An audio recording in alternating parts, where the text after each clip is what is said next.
we are diving headfirst into something pretty big rumbling through Canada's western provinces. A potential political earthquake, really. Yeah, there's something significant brewing that could, well, fundamentally reshape the country. We're talking about Western alienation, Yeah. which you've probably heard of, but also the accelerating Wexit movement, Western exit. This isn't just, standard regional squabbles. It looks like a much deeper push for more autonomy, maybe even separation from Ottawa. Right. And our look at this today comes from a YouTube transcript, which gives us a pretty raw, unfiltered view of what's happening. We get to hear directly from some of the people involved and affected by all this. So, our mission for you listening is straightforward. Let's quickly get a handle on the core frustrations here. Who are the key players? What specific things are actually being done? And crucially, what could this all mean down the line? We want to cut through the noise, get to the important stuff, and figure out why this moment feels so different, maybe unprecedented. Yep. Okay, let's unpack this then, Wexit. We've definitely heard the term Western alienation before many times, but what specifically makes this current surge, this feeling right now, seem like such a potential turning point compared to, past grievances? That's a great question. Because you're right, the sentiment itself isn't new. But this time, it seems directly tied to the West's core economic engine, oil and gas. Previous bouts of alienation might have focused on, I don't know, freight rates or maybe Senate reform. Totally different issue. Exactly. Yeah. But when policies like the clean electricity regulations or what's seen as federal antagonism towards resource development directly target their main industry, well, it's not just a policy disagreement. It's viewed by many as an existential threat, a threat to their livelihood, their future prosperity. Okay. So it hits harder. Much harder. And that pushes people to consider more radical options they might have dismissed before. It really boils down to citizens demanding more say over how their resources are managed, how tax dollars are spent, how their communities are governed, all fueled by this deep-seated feeling of being ignored by Ottawa. And this isn't just a vague feeling spread thinly across the whole West, is it? Are there specific provinces really driving this? Where are the hot spots? Oh, definitely. Alberta and Saskatchewan are consistently the most vocal, the epicenters, you could say. And we have some numbers, too. The source mentioned that a pretty significant number, 33% of people in Alberta, are actually looking at the idea of separation. Wow, a third. That's substantial. It is. And while they're leading the charge, the feeling resonates elsewhere. British Columbia is mentioned as feeling similar frustrations. Even Quebec gets a mention as being upset, though perhaps for different reasons. But polls show this shifting support, eroding confidence in federal leadership. And you hear it right. Conversations about separation, they're happening in town halls, online forums, local news. It's becoming much more mainstream talk. A real desire for more self-determination. You mentioned bad policies in Ottawa fueling this. Can you give us maybe one or two concrete examples? What specific federal actions really crystallize this frustration for people in the West? Sure. The source actually laid out a pretty specific list, 9 demands they feel Prime Minister Mark Carney needs to address. Things like guaranteeing full access for oil and gas corridors north, northeast, west. That's crucial for getting resources to market. And repealing Bill C-69. That one comes up a lot. Why Bill C-69 specifically? What's the issue there? Well, it's widely seen in the West as federal legislation that adds huge hurdles, major complications, or even just blocks significant energy projects. It changed the environmental assessment process. Okay. They also want the tanker ban lifted off the BC coast, the oil and gas emissions cap eliminated, and those clean electricity regs scrap the ones aiming for net zero power. The West sees that net zero transition as, well, potentially premature and damaging to their economy right now. Got it. And there's more. Ending the toxic designation for plastics, ditching the net zero car mandate, giving provinces back control over the industrial carbon tax, and stopping what they call federal censorship of energy companies. So you see, it's not just one thing. It connects to these broader themes. Blocked pipelines, feeling unfairly taxed, local concerns just getting dismissed in Parliament. It's a whole package. That is a very clear list of demands. And Alberta, as you said, is leading the charge. They haven't just been talking. They passed Bill 54. What exactly is that, and why is it significant? Yeah, Bill 54 is seen as a really big deal, a historic step, as the source put it. Essentially, it's designed to make it much easier for ordinary citizens to trigger referendums on major issues.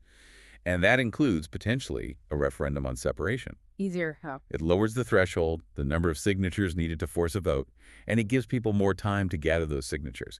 So proponents see it as empowering people, giving them a direct voice, a real say in their province's future. Okay, but that sounds like it could cause some constitutional headaches, maybe. Well, yes, that's the counterargument. Some leaders have definitely raised concerns that these changes might clash with existing treaty obligations or constitutional rules. And importantly, indigenous groups have weighed in, making sure any process respects their rights, those long-standing agreements, and legal protections. So there are safeguards being discussed? There are. But despite those discussions and potential challenges, passing Bill 54 sends a very strong signal. It shows the West, or at least Alberta's government, is serious about exploring paths to greater independence. So how is Ottawa responding to all this? What's Prime Minister Mark Carney's take? Is there a federal counter-narrative trying to justify his government's actions? Prime Minister Carney's position has been pretty unequivocal. He's stated very clearly that Canada will not become part of the United States under any circumstances. Right. And he's actively tried to block any discussion around separation. Now remember, he came into office during that really tense trade war with the U.S. Right. His government used tariffs, pursued new trade deals elsewhere like Europe and Asia, partly to assert Canada's economic independence from the U.S. Okay, so context matters. It does. But for many in the West, those same moves, Carney's overall approach, it's perceived very differently. It's seen as federal interference, heavy-handed, and just out of touch with their specific needs and realities. So ironically, actions meant to perhaps strengthen Canada overall are seen locally as tightening federal control, which just feeds the argument for independence, protects the region's future as they see it. And there was that quote you mentioned earlier. Yeah, the sentiment in the source, you get rid of Trudeau and you got the same thing and maybe even worse, that really captures the frustration that changing the leader doesn't change the fundamental dynamic from their perspective. Carney's government also brings up treaty rights and constitutional rules, framing them as reasons why these provincial moves, like Bill 54 separation talk, can't proceed. But of course, independent supporters tend to see that as just Ottawa trying to grab more power, trying to block the provinces from making their own choices. It's a real clash of perspectives. It certainly sounds like it. Let's talk economics for a second. Is there a credible economic case being made for this level of autonomy? Does it resonate with people financially? Yes, definitely. Many in the West strongly believe their provinces have the resources, obviously oil and gas, but other resources too, the industries and the population, to not just manage on their own, but actually thrive. Even with the pressures from the U.S. trade situation affecting Canada, the argument from autonomy supporters is that the West is resilient enough, strong enough to handle it, maybe even better on its own. And the core economic argument is? It really stems from those decades of feeling overlooked or actively disadvantaged by federal policy. They see a pattern where federal decisions seem to favor the East, maybe through specific funding, infrastructure projects, support for certain industries, while the West feels like it's dealing with rising costs, not enough infrastructure investment, and these heavy regulations on its key economic drivers. So that economic disparity or perceived disparity is a huge motivator. Absolutely. It fuels that conviction that economic independence isn't just desirable.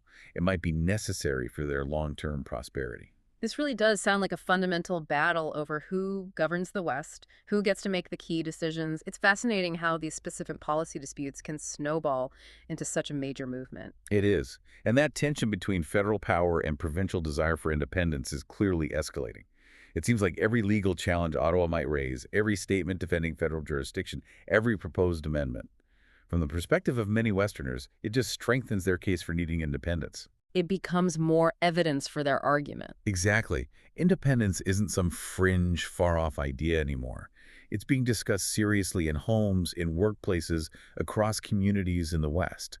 There's a real sense of urgency now, and it feels like every attempt by the federal government to warn against it or to block these provincial moves just hardens the resolve of those who believe the region absolutely must take control of its own destiny. Well, this deep dive really highlights that what's happening out west isn't just, political noise or temporary anger. It seems to be a deep, long-standing demand for self-determination rooted in decades of feeling neglected, and now it's really being amplified by these specific federal actions we've discussed.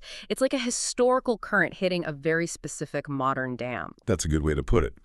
And maybe a final thought for you, the listener, to chew on. Given this history and the level of assertiveness we're seeing from provinces like Alberta now, what does this whole struggle really tell us about holding together a country as diverse and geographically vast as Canada?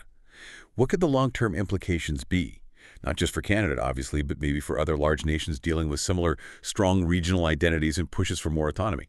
Something to think about.